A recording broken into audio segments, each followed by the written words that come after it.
అందరికీ నమస్కారము. ఇంకా పిల్లలు స్కూల్ నుండి రాగానే ఈవినింగ్ స్నాక్స్ లాగా 2 నిమిషాల్లో చేసేయచ్చు ఈ రిబ్బన్ పకోడా. ఈ రిబ్బన్ పకోడాకి అయితే నోట్లో వేసుకుంటే కరిగిపోయేలాగా ఉంటుంది కాబట్టి మనము పిండి అయితే ఒక గ్లాసు బియ్యం పిండికి ఒక గ్లాసు శనగపిండి వేసుకోవాలి. ఇంక ఇది ఎక్కువ బియ్యం పిండి వేయకూడదు, తక్కువ శనగపిండి వేయకూడదు.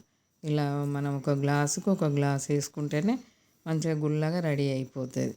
మరి బియ్యం పిండి కలపకపోయినా అంత బాగోదు. బియ్యం పిండి కలపాలి, కొంచెం నువ్వులు, కొంచెం ఓమా, కొంచెం తగినంత సాల్ట్. దీంట్లో ఇదంతా మిక్స్ చేసిన తర్వాత మనం నెయ్యి వేసుకోవాలి. నెయ్యి వేసుకుంటే చాలా బాగా వస్తుంది.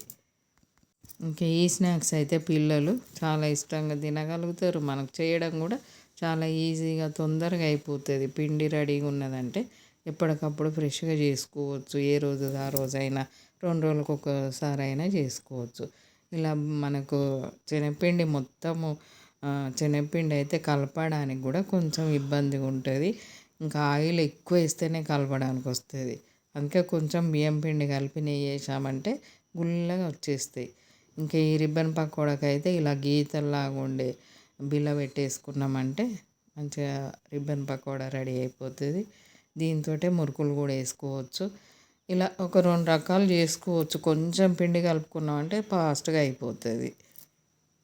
ఇలా 2 రకాలు చేసినామంటే మురుకులు ఒకరోజు ఇవ్వచ్చు, రిబ్బన్ పకోడా ఒకరోజు ఇవ్వచ్చు. ఇంకా ఎక్కువ మురుకులే చేసినా రోజు మురుకులేనా అన్నట్టుంటుంది పిల్లలకు.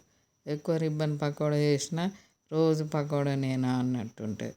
ఇలా మనము కొంచెము వీటిలల్లో మళ్ళీ కొత్తిమీర, ఉల్లిపాయ, నిమ్మరసము అన్నీ అవి చిన్న ముక్కల్లాగా చేసి కలుపుకొని కూడా తినచ్చు.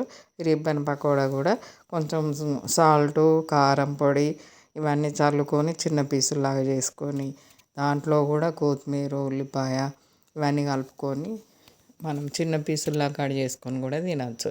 చాలా టేస్ట్ ఉంటుంది. ఇంకా స్నాక్స్ కూడా చాలా బాగుంటుంది. ఈజీగా అయిపోయే ప్రాసెస్ కాబట్టి మనకి ఎలాంటి ఇబ్బంది లేకుండా రెడీ అయిపోతుంది. ఇంకా ఫ్రెష్గా ఉంటుంది ఎప్పటిదప్పుడు చేసుకున్నామంటే. ఇలా ఒకే రకం పిండితోటి అన్ని రకాల బిళ్ళలు పెట్టి కూడా మనం చేసేసుకోవచ్చు. ఇంకా రకరకాల బిళ్ళలు ఉంటాయి మురుకుల బావులల్లో.